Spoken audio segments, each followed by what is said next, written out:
As a filmmaker, there are moments when I search for something more than the tangible, for the stories buried beneath both earth and time, remembrances of generations past, now dust. In this journey, I'm struck by the fact that what seems in the moment to be random and unconnected events in the end are all joined by a single thread of serendipity woven through the fabric of time. And I wonder if the connection I feel to these events is also fated. Like players on a grand stage, are the spirits like masked actors playing out their roles? Or are they breaking from the scene and trying to communicate with us directly? I wanted to see if I kept each of the investigators separate, if their findings would reveal corroborating evidence. So I took the investigative groups independently through each location, not sharing any evidence or information until after they'd drawn their own conclusions. As I share these stories, these ghost stories with you, I continue to question, are these scenes we've captured through the camera's eye evidence? Evidence that we're not alone. Every time you get to here as well. Really? It doesn't feel good.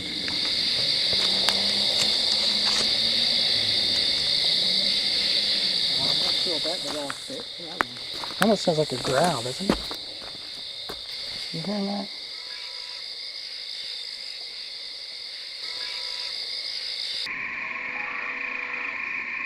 There's a long tunnel near Tunnelton. She's more of a male, but the loss is like the child. There's a child. A child? Crying. He's sobbing. A little girl was playing in the tunnel when she was surprised by a train. Give it again. She wants a mum. So you're picking up a child? Yeah. She wants a mum. She tried to crawl off the track, but didn't make it. Please help me. Please help me.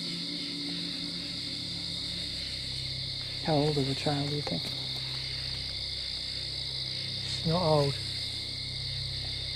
I don't know, maybe 6, maybe 7, that sort of age. They're quite young.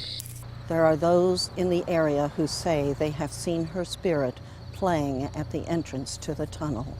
She doesn't know where she is.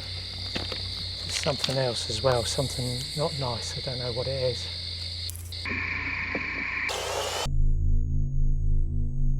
The founder of our museum was Julia Meek Garr. In 1930, she founded this museum, and she was a world traveler. We know she was overseas at least 7 times prior to 1929, which is very early for traveling.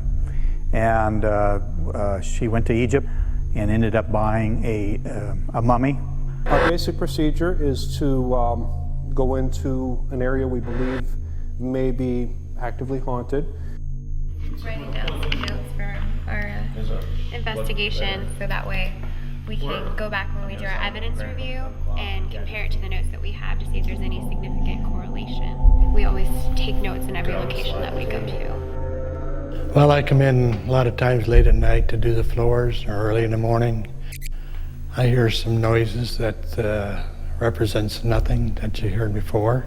And to begin our session with basically a time, date, stamp, location where we're at, and ask a series of questions regarding who they might be, where they're from, maybe how they died, a little bit about their lives.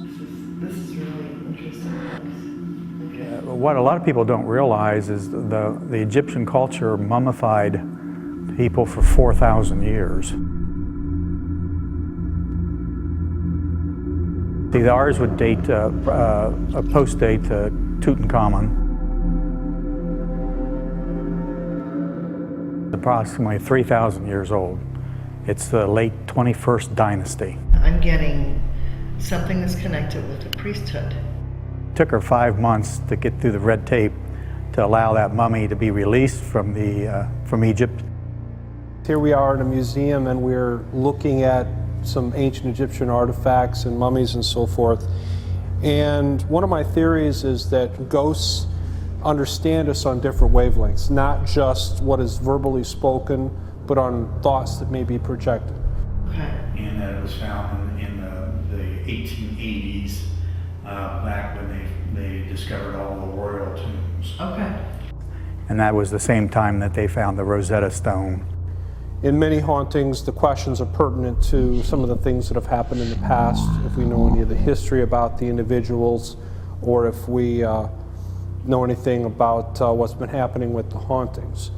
Man, I'm trying to get back to the original way it was found. Well, she was told by the shop owner that it was, at that time, a priestess. The first image I got, I got a female. But now we're realizing it is a male.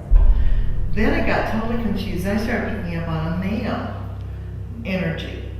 A lot of that has been interpreted. We have signage around the mummy for interpreting the writings. But the last researcher that we've had work on this, she says that the mummy is authentic to the coffin. It's mostly dealing with the gods that they believed in. I hear did you hear it? I hear something. The lid of our coffin has a wonderful prayer on the front of it. There's something about the death. Usually the name of the person that was mummified was put on the footboard of the coffin lid. That's why I see just a skull. Or I see I kept getting something about, just the bones. And ours is blank. Where the name normally would go, ours is blank. The one thing I do feel like I see green. I see something green and purple, almost like amethyst. And I see more like an amulet, like a protective piece of, but it's definitely like a ceremonial piece of jewelry. Back in the late Victorian period of time, that some tourists just bought mummies to bring home as a souvenir. And of course, a lot of times they were not treated right, and they were unwrapped at get-together. Whatever this thing he had was very strong, very important to him that he wore. The one thing I've noticed with the people in the mummy area is particularly the school children will not go into the room. And it's not like they can see the mummy. They have to make the decision to go into the room before they actually can see the mummy, and they won't go in the room. It's probably a 30 to 35-year-old male. The mummy process was to dry the body out. It took 70 days to do that. One of my theories is that ghosts understand us on different wavelengths. On different wavelengths.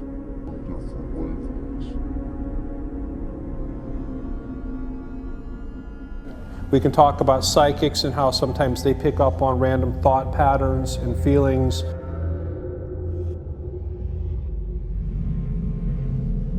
Whether it's emotions or whether it's some sort of a visual of something that's happened.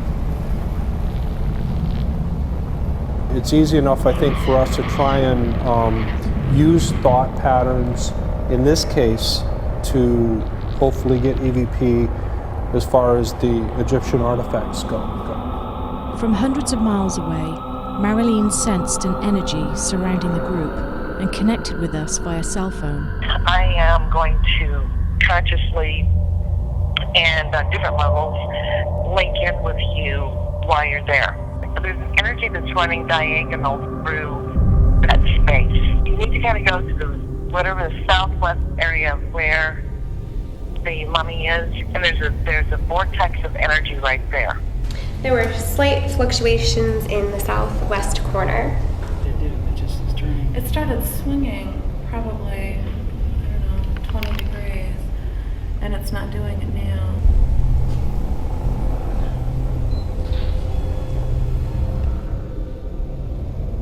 Okay, not proof in themselves, but interesting that they cross.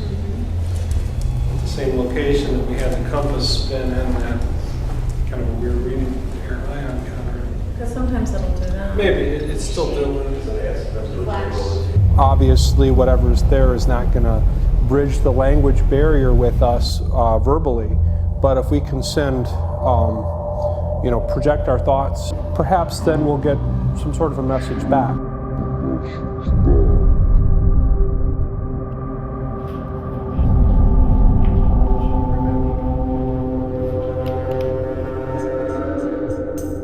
after several thousand years, the smell of decay was heavy in the air.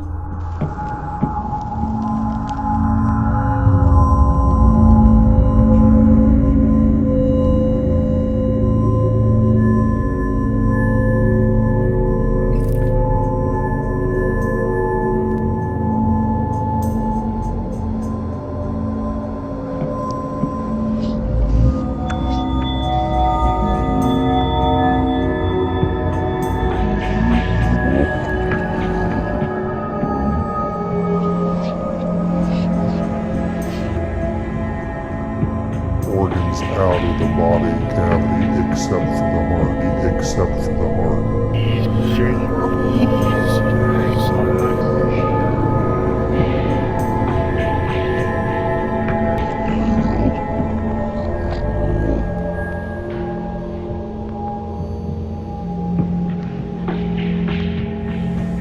We heard him in contact with whoever may be here. Can you tell us your name? Tell us who you are.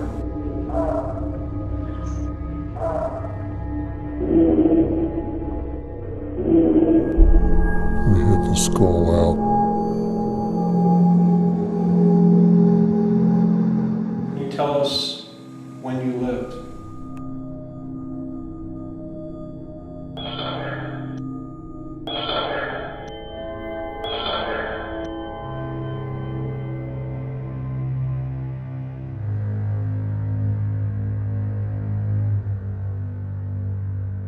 What was your most prized possession?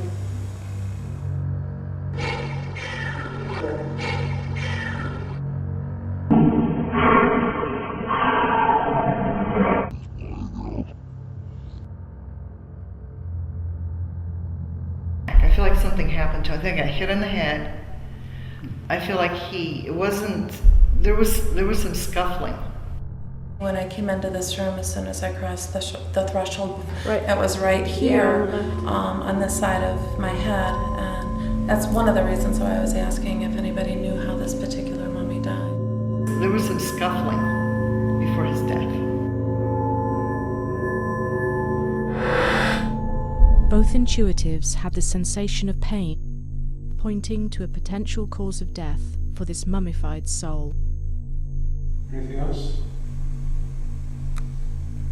Thank you. Thank you. Thank you.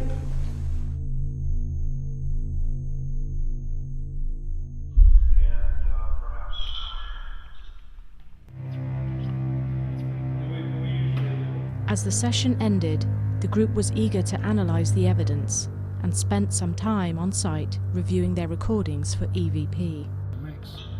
And perhaps. Okay. It almost sounded like somebody said okay when we were in the Egyptian exhibit there, and I was setting up the EVP. Questions, and perhaps we'll get an answer. Can you hear it there? And perhaps. Yeah. Perhaps. What's really interesting about this is, now this is my gut on this.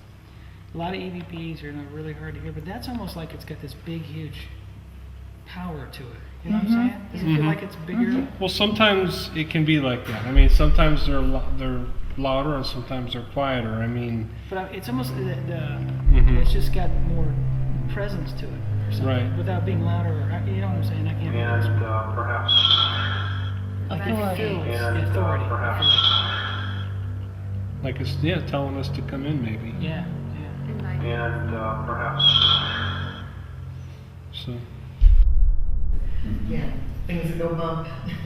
I just kind of figure that it's our place during the daylight hours, and then at night it's their place. That's right. Hey, that's a good way to look at it. That's right. Hey, that's a good way to look at it.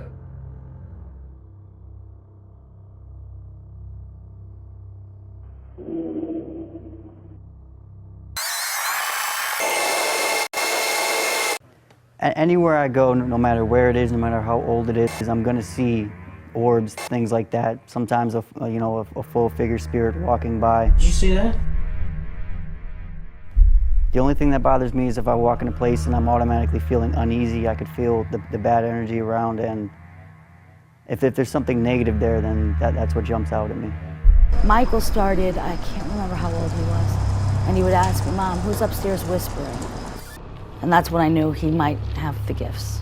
Normally, human spirits are like small flames, the glow from a matchstick in a dark room. But Michael Jones, the boy who reportedly inspired the movie The Sixth Sense, seems to be a bonfire that attracts other wayward spirits to him, both good and evil. So you saw an apparition when it first came in? The one thing that bothers me with seeing ghosts is I'm not afraid to see spirits or anything like that. It doesn't bother me because I've seen it my whole life and I'm used to it. I tried to have Michael have a normal life. The one thing that does bother me is when they jump out at you, or if you're not expecting it, you turn around and it's right there in your face, and it gets pretty scary. He had gifts, and you can't exercise a gift, you can't tell it to go away. It's there. He's going to have it for the rest of his life. And that was the issue we had. It's when I feel like I'm upsetting an entity that might be here, I try to apologize and make peace, and you know. And I have had some issues up on the 3rd floor, and I was very interested in what you might pick up there. I was younger, I was in school, and I didn't want anybody to know about it because a few people knew, and I was called Ghost Boy, and people would just say that I'm crazy. You know, parents wouldn't let their kids hang out with me unless they wore a cross on their neck. I mean, Michael, he would go into a paralyzed state, and this would happen, and he would be in this state for like 6 hours. And if I put anything holy on him, he would be choked. You actually see his throat going in, and he'd be gasping for air. I started recording these things, him into these states for the doctors. Like, they have to see this. Michael was drawn to the 3rd floor to a room seldom used.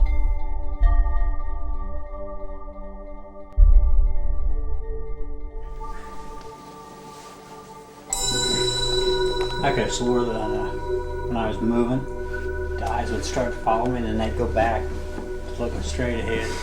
There's different things that scare different people. Sometimes just the atmosphere, when you go into a home where the demonic are, the evil, just total evil being present, that just permeates your body. It just, I don't know how to explain it really. It's just a feeling that you get internally. It's just really, you can't shake it. Did you see that? What? I could have. What? You get down and you move. It's almost like it's trying to. I seen it when you were moving. I seen it from right here. It's like it's trying to avoid me noticing it. You know what I mean?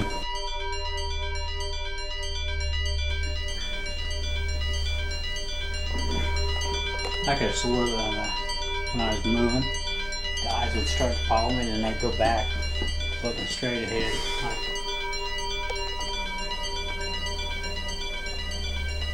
But the thing of it is, even if it is an illusion, by the way it's painted and everything, that's where I felt when we first come in here. Something was here. When I first come in, I was concentrating on this. I was like, that's not it. Yeah, you can see him move back. Can you? Well, yeah, it feels like it. I'm getting it up too. Looks like it's moving. I swear to God. Yeah, that's what it looks like. Yeah, I can see it from here. Now it's looking right at me. It was before, it was looking more at Michael. His left eye, it's like almost a little glint in that eye. They're definitely moving somewhat because one was looking this way and one was looking kind of straight. And I've been noticing that the eyes weren't even, but now it looks like they're both looking towards you. Me? Yeah. Yeah. Isn't that weird? Both See, eyes are over here. Yeah. Before one was looking over here. I swear to God, one was looking this way. Yeah, I'm getting the chair. That's fine.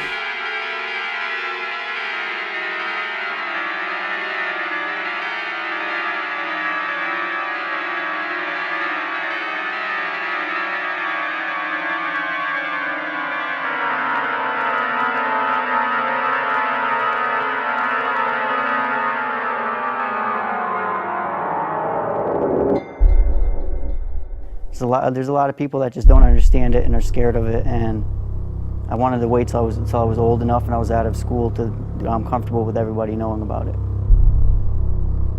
Driving in the cemetery one day, and I've seen pictures of Margaret, and thought, well, heck, if you're here, you must be bored. Why don't you come back to the house with me? I invited her back. That night, she was in our kitchen. I've seen some orbs following me around about knee-high through the bedroom. Wifty things watching us and then disappear. The orb I saw was fluorescent green. When I was young, I would see orbs and I would see things like that, and I assumed that everyone saw it. I didn't think anything of it until I was laying in bed one morning and I saw an orb floating above me, and it kind of, usually they were always small. They would kind of flash and just go away, but this one stayed there, and it kind of just changed shape into the shape of an angel. And I went downstairs and I told my mom, I was like, Mom, I just saw an angel. And she was like, what do you mean you saw an angel? I was like, well, I saw the little balls of light that I always see, but it kind of changed its shape into an angel. Not everyone sees that.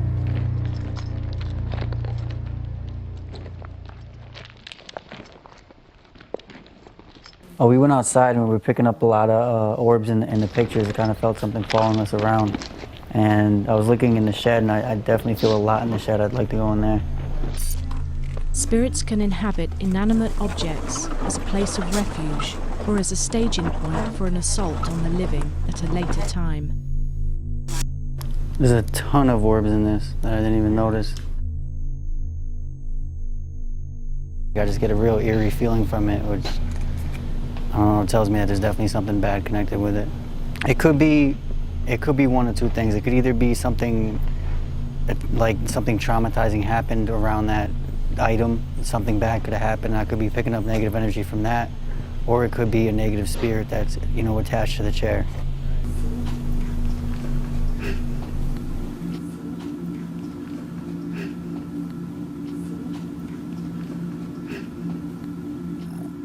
If I just see orbs or whatever, I don't really acknowledge it. I'm only looking for something negative, but something about that chair, I don't like it at all.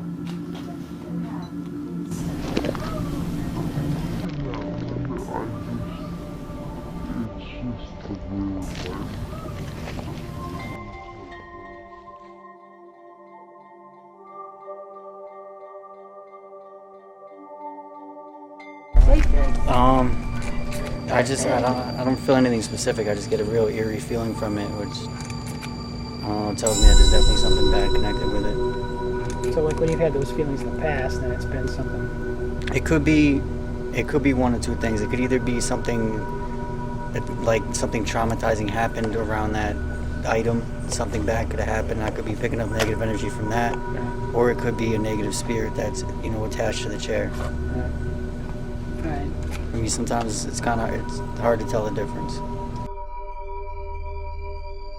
Eerily, the autofocus eventually chose its own mark.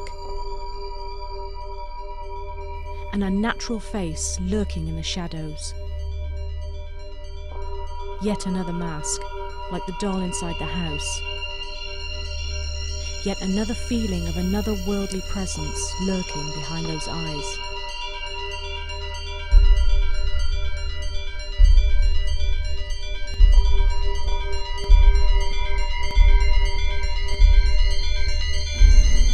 It's so hard to explain, because like if you were going to tell someone how it feels to be happy, if you were going to tell them what in your body makes you feel happy, it's unexplainable. Yeah. So you just know you feel it. And when I was younger, I always felt it, and I had no idea. I didn't understand a lot of it. He's had one girl, I think she said she was killed in the bathtub, but she just wouldn't cross over. She was afraid, things like that. He tries not to talk to them. When they start talking to him, Michael just started, he lost his fear when he was about 17. I want to give everyone the benefit of the doubt, even if it seems like what they're saying isn't true. I don't want to automatically say I don't believe them, or I think they're lying, because you really never know. You know, the spirits, if it's negative kin, they always can play games with you, you know, hide when people come, just so people don't believe them. And that same sort of stuff has happened to us before, so I try not to, you know, just push anyone away and say, I don't believe you. If they need help, even if I don't believe them, I'm gonna do whatever possible to help them. There's different things that scare different people. Sometimes just the atmosphere, when you go into a home where the demonic are, the evil, just total evil being present, that just permeates your body. It's just, I don't know how to explain it really. It's just a feeling that you get internally. And you know, sometimes I think that's worse than things you visually or hear. It's the feeling, because it sticks with you, and it kind of just takes part of you. I just have a feeling that when it's past 2 a.m., that's their time. And that might be a refuge for someone. If the spirit's kind of lingering around, it's going to want to be recognized. It's going to want you to notice that it's there, so it'll move things around, you know, try to show itself. The small things, it's not going to harm anyone. Some people it could be scary, some people just, you know, brush it off.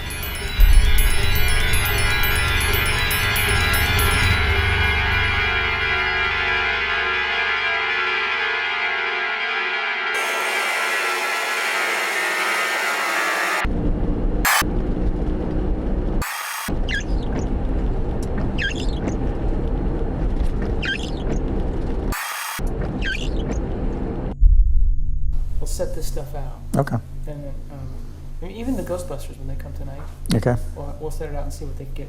I think we won't tell them anything. We'll just maybe put this and that photograph and maybe the wife, those three together or something. Okay.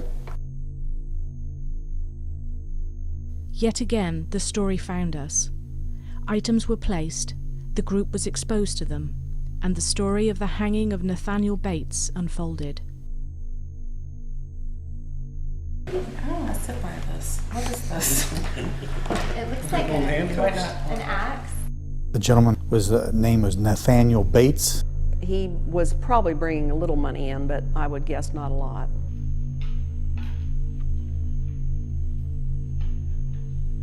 Since Nathaniel had come here, he was staying in the house, but Kitty made sure she was never alone with him.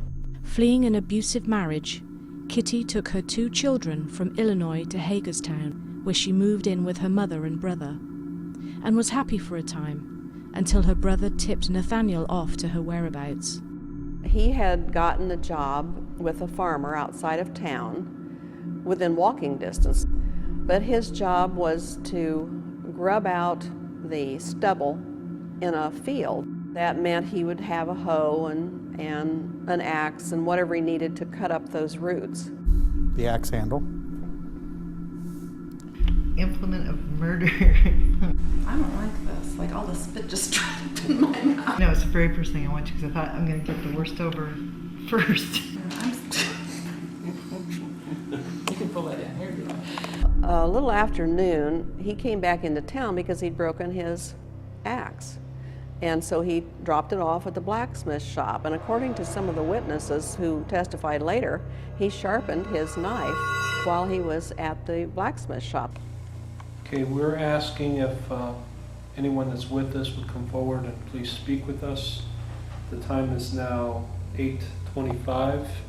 It felt like ooh. Well, he also had a pail, which they assumed he was headed for the saloon, so he was known for drinking quite a bit, so that was their assumption.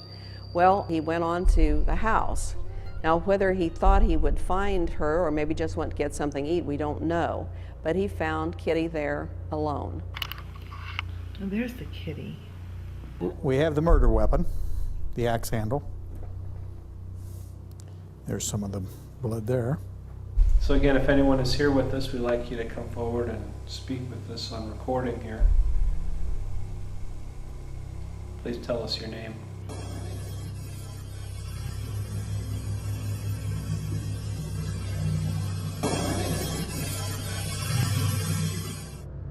So he began to pester her about being his wife again, and she rejected him, and this is according to his testimony. And he became very angry.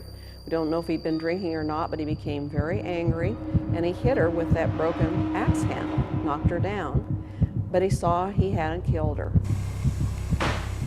What were the names of your children?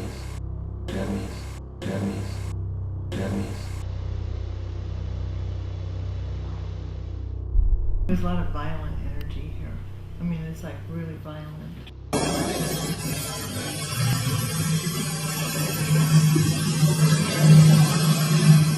So he took his knife and cut her across the throat, and of course she died pretty quickly. Whoever is with us, we ask you not to be frightened, but to come forward and communicate with us.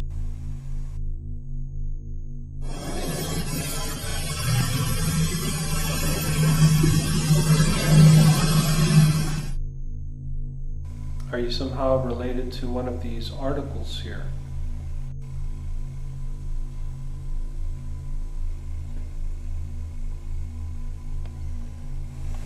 Mr. Bates, why did you murder your wife?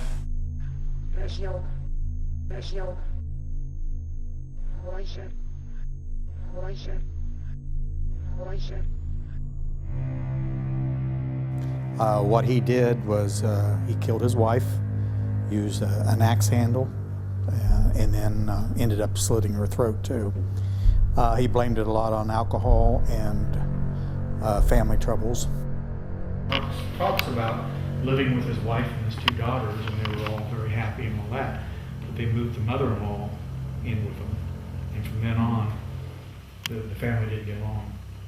You know, he had been abusive to her before, and a lot of times that kind of physical spousal abuse will accelerate until it becomes a murder. There's another story here besides what we know. So after that, he chose to walk a couple of blocks up here to Main Street, and there were pumps along Main Street, 2 or 3 of them, where you could get a drink, where you could wash off. And so he came to a pump and he cleaned himself off some. So then he walked on up here to, I think it was the barber shop, where was probably the hangout for some of the town loafers. And that's where he found Thomas Murray, the town marshal. And he said, I've just killed my wife. Do we have any Toms in the story?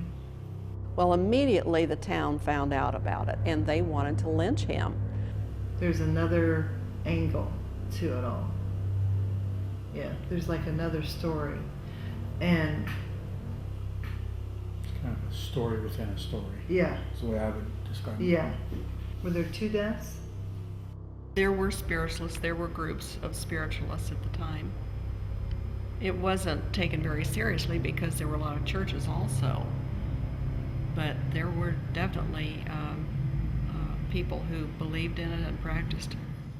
Kitty was not very well known in the town at that time. She was regarded as someone who was just, you know, had come to town, and she lived a quiet life with her mother.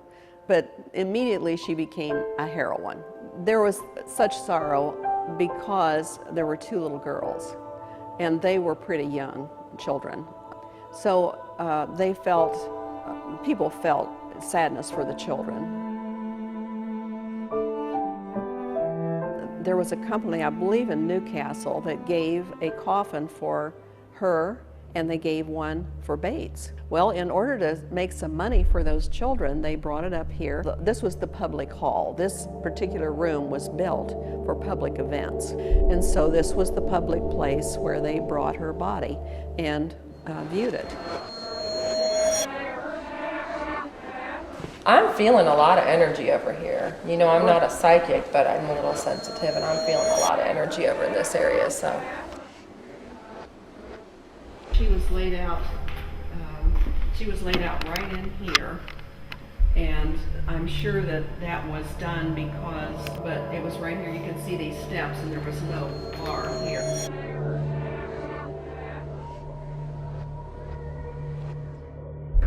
And she was on the floor, and then there were small things that they set the top of the casket on.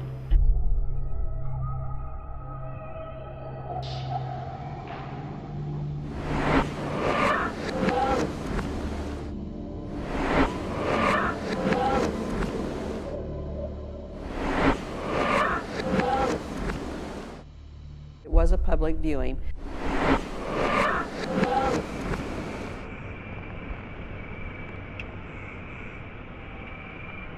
And then she was buried then in the afternoon out at the cemetery. May the 5th was when the trial began. Only took the jury a couple hours to bring in a verdict of hanging. These are the actual shackles that he had on when he was hung. The sheriff stepped up, making everything secure. The rope was placed around his neck, the knot coming just below the left ear. When this was completed, Turnkey Murray placed the black cap over the doomed man's head, the cloth hiding the face from the crowd. Bates said in a loud voice, "Goodbye to all you dear friends. God bless you all." Back in those days, people that were attending hangings were invited, and there's 135 invitations to come to the hanging. The execution of Nathaniel Bates, Richmond, Indiana, August 26, 1886. I believe they were just passed out. I've gone through the list. There's several doctors in there. There's 5 or 6 newspaper reporters. So it was all just people that I guess would be interested in attending a hanging. There was my poor wife, and she was good and kind. The priests bowed their heads, and Sheriff stepped back and placed his hand upon the lever, and with one quick jerk sprung the trap, which then fell with a crash. And the body of Nathaniel Bates shot downward 5 feet, the jerk breaking his neck. When the body shot downward, it whirled rapidly 5 times entirely around. He was the last one that was hung in a county jail. When the person was executed, they didn't die easily for some reason. It was not good. There was a quivering of the limbs and a trembling of the body that further startled the horrified audience. At 12:23, the body fell, and the record of the pulsations taken by Dr. Hibbard were as follows: 1 minute, 76 beats; 2nd minute, 132 beats; 3rd minute, 129 beats; 4th minute, 126; 5th, 124; 6th, 110; 7th, 102; 8th, 36, and scarcely to be recognized, 9 minutes 38; 9.5 minutes, no longer perceptible. Mr. Bates, why did you murder your wife?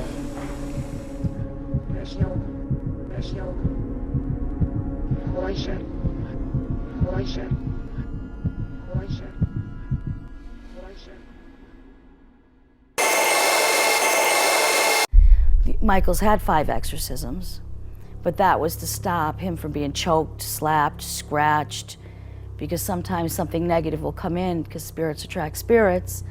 Something would come in, attack him, and then we would have to seek help to get rid of it. And then he would be fine for a while again. I remember how it felt when I was younger. We'd always have people come over and they would just seem to not really know what they're doing, didn't know how to help me, didn't know what to say to me, didn't know how to explain what I was going through. And just the feeling of not knowing what's going on and feeling helpless with the things that were going on, that's what makes me want to help people. We started doing a lot of TV. It went through the Associated Press. It was so publicized, and on one show Michael had said that he saw dead people. A lot of people figured it out, yes. We started having everybody come to the house after that, and that's how we became the Boy of the Sixth Sense. Michael is drawn to a room in the basement. I saw the figure of a little girl in here. Right when he was walking out, we were standing behind him. Can you tell me if you see one? Yeah. Probably because you're playing with a doll. Maybe that's why the doll's here.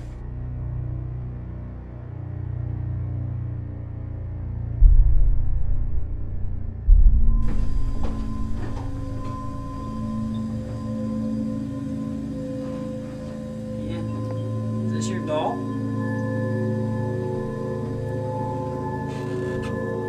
You still see that? I can see like energy over here, but it's not really into the form of a figure, so There's definitely a spirit in here, but I couldn't really tell you exactly what it is, but I'm gonna assume it's probably still the same girl. Why would they stay here? I mean, that's what I don't quite understand. Maybe they just don't want to let go. I mean, all the belongings, everything in here is just stay the same for so many years that maybe it just doesn't want to leave and leave it unwatched. Make sure, you know, certain things aren't being changed.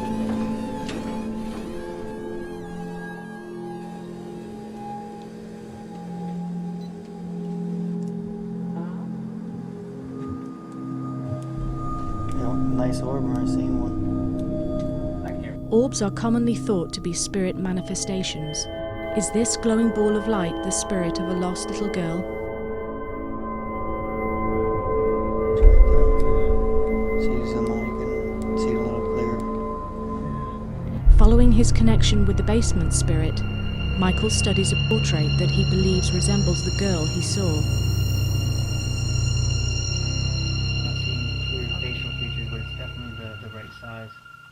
Same age group? Yeah, somewhere around there. I mean, she looked about 6. Well, that's Aunt Ruby, who Mother didn't even know because she died before my mother was born. She was my mother's sister. It's been saved. She died about 1906 or 7, I think. Mom just got touched. She's getting touched again? Well, maybe she's connected to these clothes. And the only thing left of her on this earth, I have here. It takes a lot of energy for a spirit to show itself in full form. It takes a lot less energy to show as an orb, but because of the fact that it takes a lot of energy to show itself, it's only going to show itself to you for a reason. I've had spirits show me how they were killed and, you know, details like that. That's what it looks like to us, but does it look like that to you? When I seen those, it was definitely the orbs. When I seen the full figure and I tried to take the pictures of it, the camera just kept flashing and would not take the picture. To witness that firsthand freedom. What a real active place. It's crazy. I guess I see it as a gift, but I don't really know how it is to live without it. And I don't feel too much different from anyone else because I'm so used to it, I'd feel normal as anyone else. But I think it was definitely given to me for a reason, and I definitely want to help people.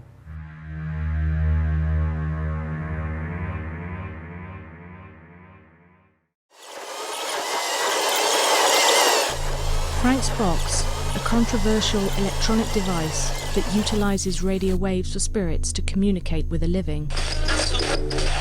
Your name is... It's August 2nd, Port Whispers Estates, Mitchell, Indiana. 9:25. Is the little girl here with us? Rachel? The little girl's here. Did you hear that? Sounds like Mama. Mm-hmm. Mama. Mm-hmm. You heard it through here? Mm-hmm. Rachel, do you miss your mom? Rachel?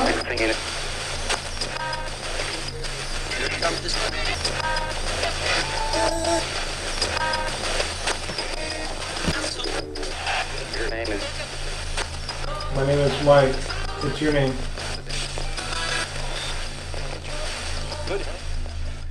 Basically, it's a radio that I altered to continually sweep the bands. And the idea is that the spirits can use the radio waves much like they do ambient noise. Can you tell us your name?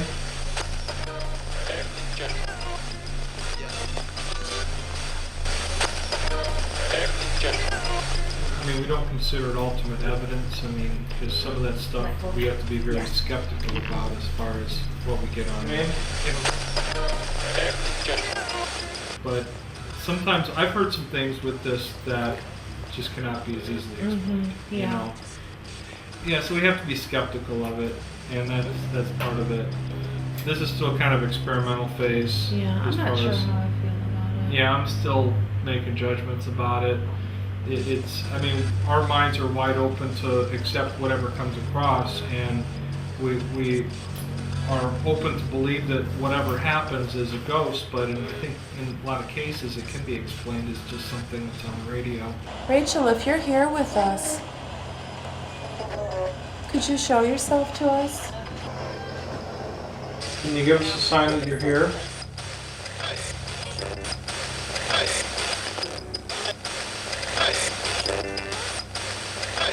There's a lot of people that they said they're interested in it, but they don't really have the courage to stay a full night in a haunted house. I never told anybody this, but about 2 weeks before he left, he called our house, absolutely flipping out. Very emotional, bawling, I don't know what's going on, can you guys make it over? That was the last time we spoke to him. He said, I've got to get out of here. Strangest thing we ever heard from him, and that was it. Jared Marshall was the owner, and he had contacted the group because he had a lot of activity going on with him and his sister. You do EMF. Michelle, why don't you take temp readings, and I'll take your ion. Be careful going down there. It was so raspy, loud, and it was just horrendous. People were like curling up into balls down here.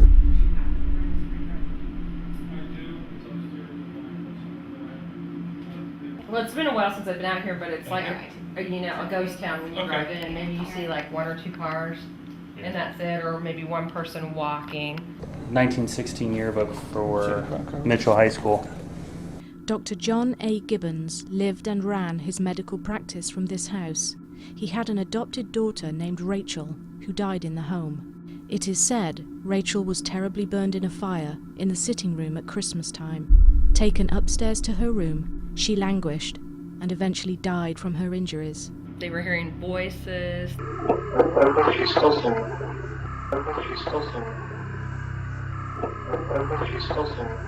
Things were moving in the house.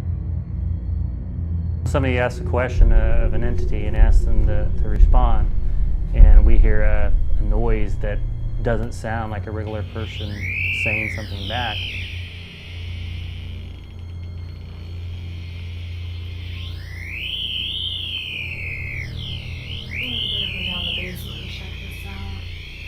The full sound went for about a minute and a half.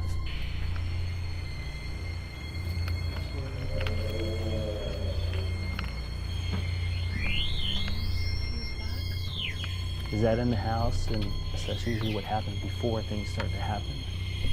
This clip was taken in July in 2007. The average is in the 0.8 to 0.9 range.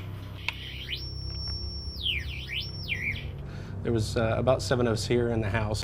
Quite a shift down here, though. It went from 1.5 and then up to 1.7. And we had cameras set up upstairs in the hallway facing the servant's bedroom. That far corner by the closet. I'll figure it all out. I may have to sort through all this, and that's kind of how my psychic ability works. I've got different pieces of the puzzle. I'm getting different readings in here now, though. Yeah, that corner is where we had a lot of activity in that room. And also a camera sitting on the inside of the doorway, looking into the bedroom. It was just a change, which was unusual. We're usually looking for a change in negative polarity, negative air ion change.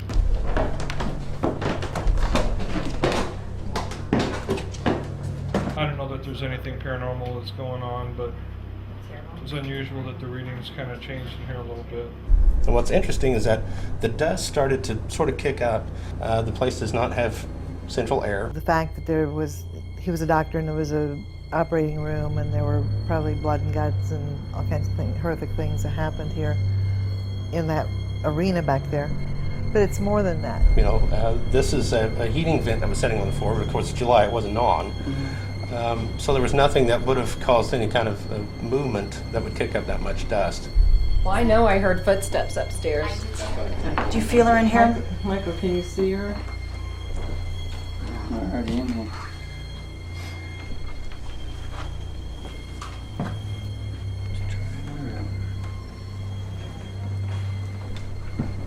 On one hand, there was kindness, there was love, there were good things here, but I also the whole time I've been in the house, I didn't realize it till now, I felt like I was walking on eggshells. And it sounded like there was something coming, and I kept hearing something back here. Coming towards us? We were talking to someone who was sitting on the couch facing the monitor, saw something move across.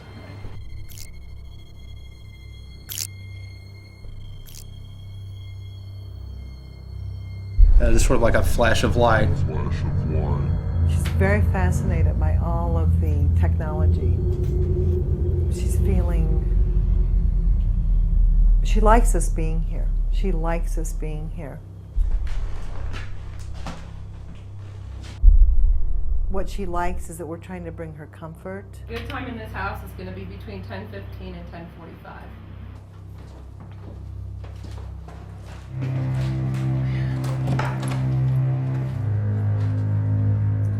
This is Rachel's room. For some reason, both times we were here, those were the hot times.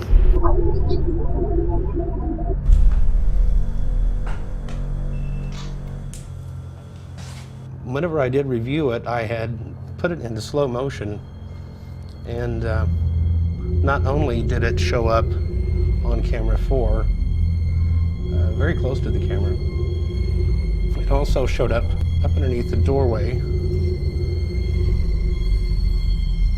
in the hallway view.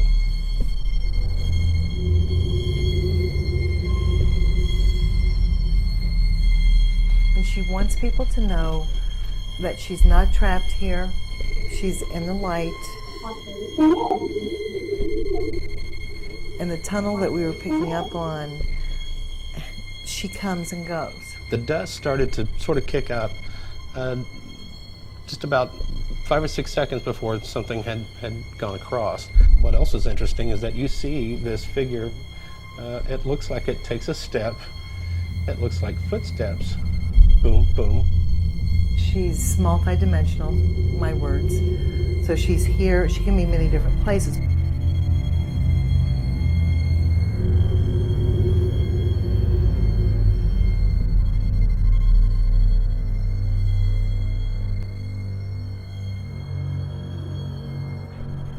She's in the light, but she also loves this place. This was her safe haven.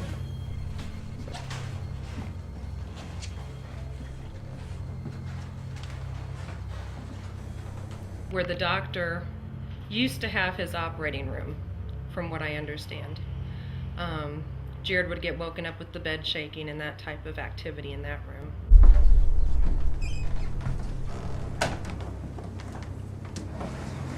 People were getting grabbed when they looked up in the attic and that type of thing.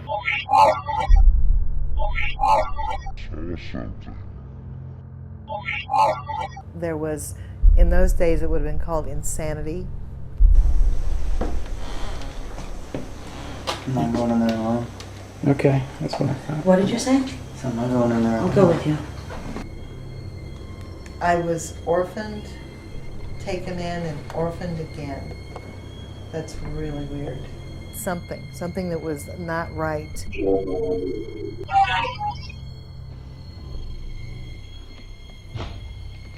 She was trapped in her body because she looks very sick. And she looks very languishing.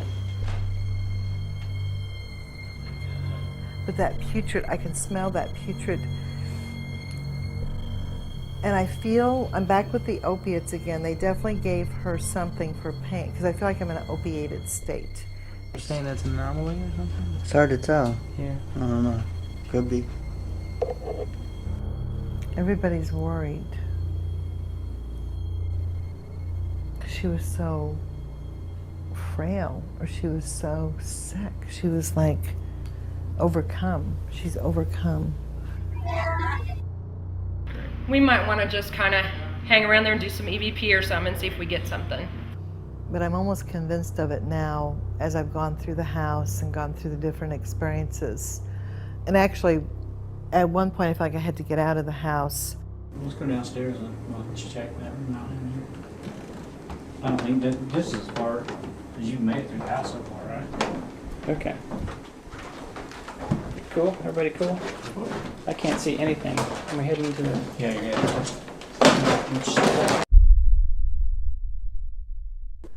We're honoring her space, and that's what she likes.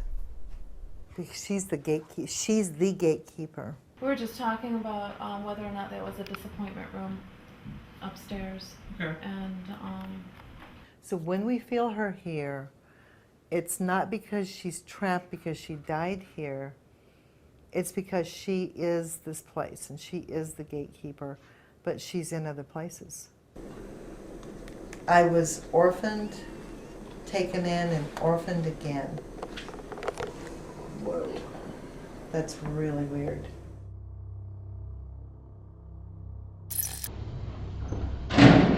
If there's anyone with us now, we would like to communicate with you. My name is Mike. Can you please tell us your name?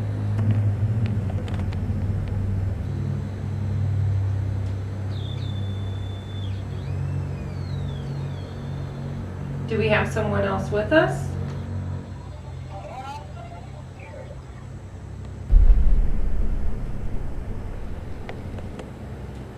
Did you ever feel bad?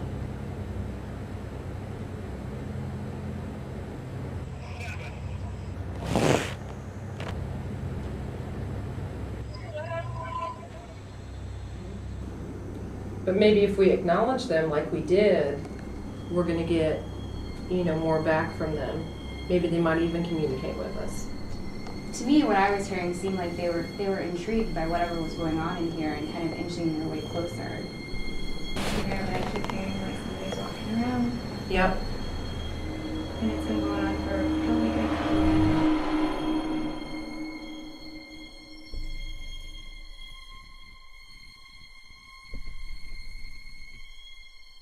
Michelle, look down the hall. Straight down. Like move over here and look down.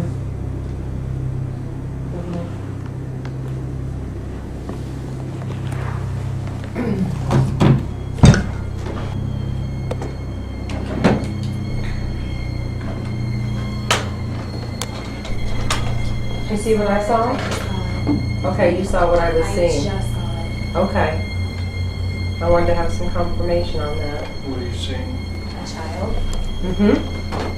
I see a child walking. Yeah, isn't that cool? I was hoping you were going to see it. I'm getting goosebumps. I do.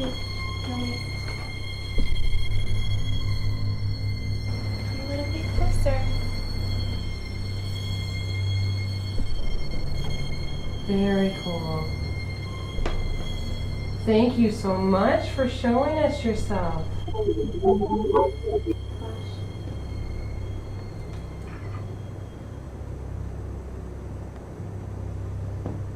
What's your name?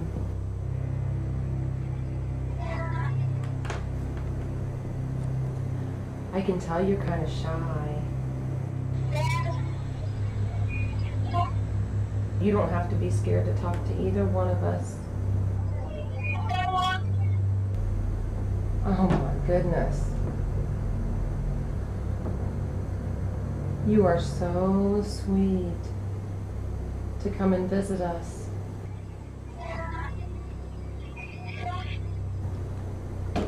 I like your pretty white dress. It's beautiful.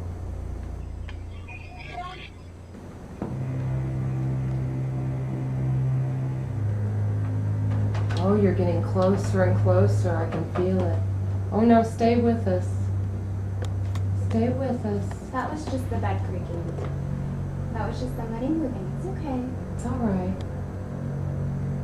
Do you want to come play?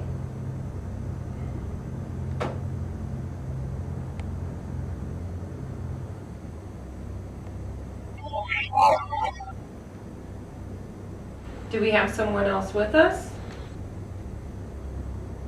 Wow. Is there something that you wanted to tell us? Or were you just curious about what we were doing?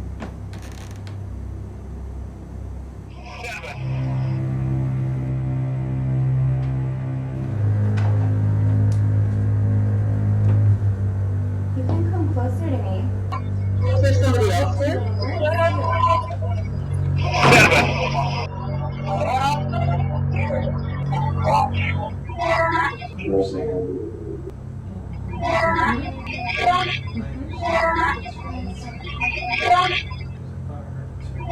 Yeah. I think she's still singing. It's very faint. Is she still there?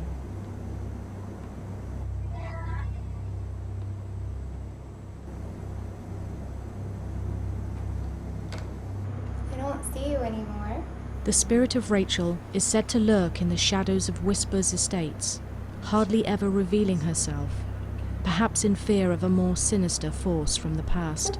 That was one of the coolest things I have ever seen. Light face, and I couldn't get a lot of features out of her face, but she definitely had a white dress, and I just saw her at first peek out, and then while I was looking at the same time Shannon was, I saw her full body on. I don't see her anymore. She just peeked out a couple of times. And she looked like she was just creeping towards us then, slowly after that. And then I think there was some noise, I think the bed creaked or something, and it scared her, and she took off behind the wall. And then she would kind of come in and out from the wall. And after that, you know, we went to kind of check it out, and I tried to go closer to her. I think I scared her as I tried to get closer to her, and she took off and was gone after that. I also tried to do some singing to try and comfort her and get her to come out a little bit more, and I think that I actually heard her singing with my ears very faintly, just a slight, almost whisper voice, very, very faint, very shy, very like unsure, almost a tremoring kind of voice. And I believe that everyone else heard it too, so I'm hoping that we get it on our recorders and on video. I was seeing what I thought I was seeing. And when she saw the same thing, that made it even more incredible. I haven't seen anything like that since I was a 6-year-old child when I saw my grandfather. So, I mean, that was just an experience for me. And I think Michelle was even talking about the same thing. I had not seen anything like that since I was a little girl, and I actually saw my grandmother for several years when I was a child, starting from the time I was about 4 or 5 till about 9 or 10. And that was the first time I've seen anything since. Just the feeling that I got all over my body, just the goosebumps and the power that I felt going through my body. And when I'm seeing this, it was really amazing and hard to describe. And you kind of feel like if you move even like an inch, it's gonna go poof, and it'll be over, and you don't want it to be over. That's true. I was actually holding my breath, thinking if I was afraid to make a sound, because she just seemed so afraid of us, or I don't know what she was so afraid of, just so unsure of being near us. Maybe she sees so many people in here, she doesn't know what to do.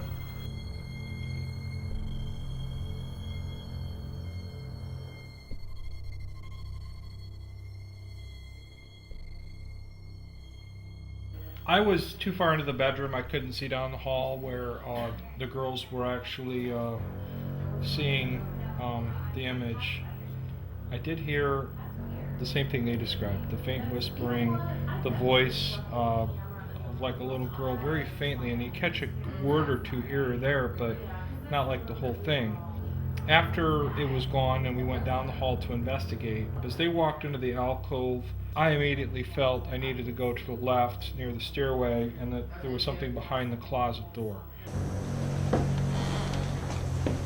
I'm not going in there alone. Okay, that's what I thought. What did you say? So I'm not going in there alone. I'll go with you. I called Renee over. She felt that it was in the corner. We backed something in the corner.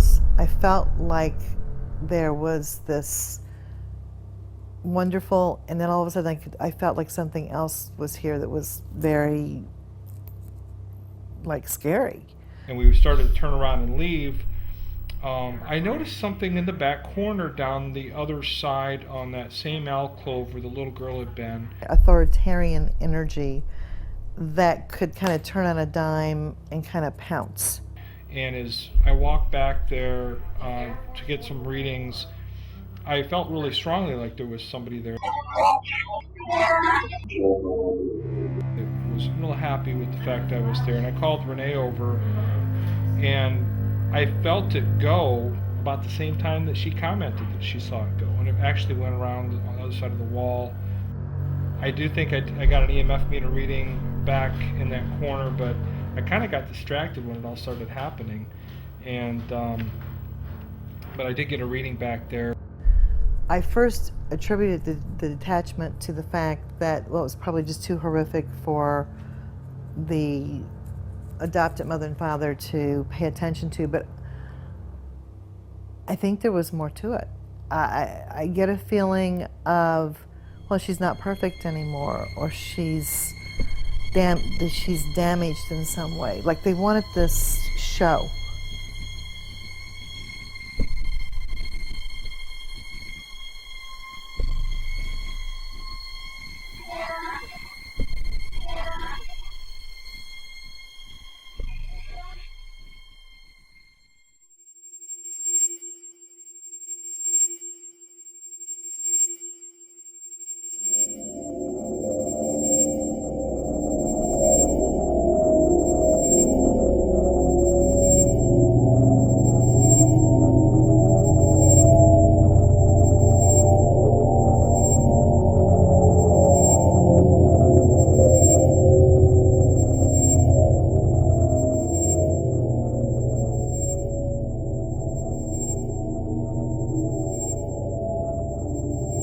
These voices of the past, to me, are the true storytellers, unmasking now what was buried by time.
So I brought it home here. The longer the piano was, I'd see things. You couldn't see anything. You see something, like when I'm sitting here at night, something goes by, you know. You don't know what it is. And they'll come through here, just shooting through. They pull jigs on me. It's got ghosts with it. It's got ghosts with it. I want to get it out of here. You know, so I didn't think nothing about that. Hell, I didn't believe in ghosts.